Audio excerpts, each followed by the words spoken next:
தந்தையின் மூலியமாக திடீர் பணவரவு வரக்கூடிய வாய்ப்பும் வெளிநாடு போய் வரக்கூடிய வாய்ப்பும் நிச்சயமாக இருக்கும். இருந்தாலும் நீங்கள் வந்து வெளிநாட்டில் போய் படிக்கணும்னு நினச்சிட்டு இருக்கீங்கன்னா அது வந்து சற்று பின்னடைவை கொடுக்கும். எப்படின்னா முதல் டாப் யூனிவர்சிட்டி இல்லாமல் கொஞ்சம் அதுக்கு அப்புறமா இருக்கக்கூடிய யூனிவர்சிட்டியில் படிக்கக்கூடிய வாய்ப்பு தான் இருக்கும்.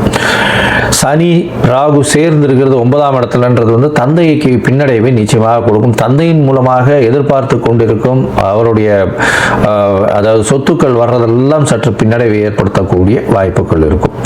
இந்த மாதத்தில் பார்த்தீங்கன்னா எதிர்பாலினத்தவர், அதாவது கணவனுக்கு மனைவியும் மனைவிக்கு கணவனுக்கும் வரக்கூடிய அவர்களால் வரக்கூடிய சொத்துக்கள் நிச்சயமாக வரக்கூடிய வாய்ப்புகள் இந்த மாதத்தில் உண்டு.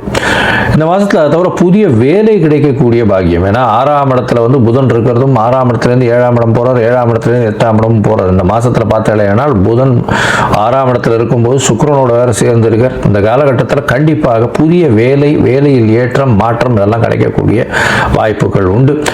மேலதிகாரிகள் மூலியமாக நிச்சயமாக ஒரு நல்ல ஏற்றம் கிடைக்கக்கூடிய வாய்ப்புகள் இந்த காலகட்டத்தில் அமையும்.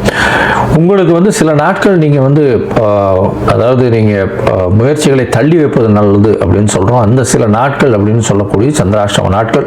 இந்த சந்திராஷ்டம நாட்கள் என்னைக்கு வருதுன்னா 22/12/2025 24/12/2025 வரலும் உண்டான நாட்கள்.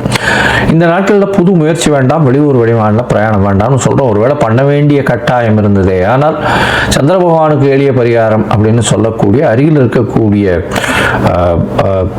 விநாயகர் கோவிலில் உங்களால் முடிஞ்ச நெல் வந்து தானம் கொடுத்துட்டு போகும். நெல் வாங்கி தானம் கொடுத்துட்டு போனீங்கன்னா சந்திரனுக்கு உண்டான ஒரு தானியம்னு சொல்கிறதுனால உங்களுக்கு உண்டான பிரச்சனைகள் கம்மியாகக்கூடிய வாய்ப்பு உண்டு. இந்த மாதம் வந்து நீங்கள் போய் ஒரு விஷ்ணு கோவிலில், அதாவது நாராயணன் கோவிலில் போயிட்டு, இந்த வைகுண்ட ஏகாதசி வேறு வருது, பெருமாள் கோவிலில் போயிட்டு துளசி மாலை ஒரு 10 முழம் வாங்கி கொடுங்க. அது வந்து ரொம்பவும் விசேஷமாக இருக்கும். அது வாங்கி கொடுக்கறதன் மூலியமாக உங்களுக்கு வரக்கூடிய எந்த விதமான பிரச்சனைகளும் நிச்சயமாக சூரியனை கண்ட பனி போல அப்படியே இருக்கிற இடம் தெரியாமல் போகும்.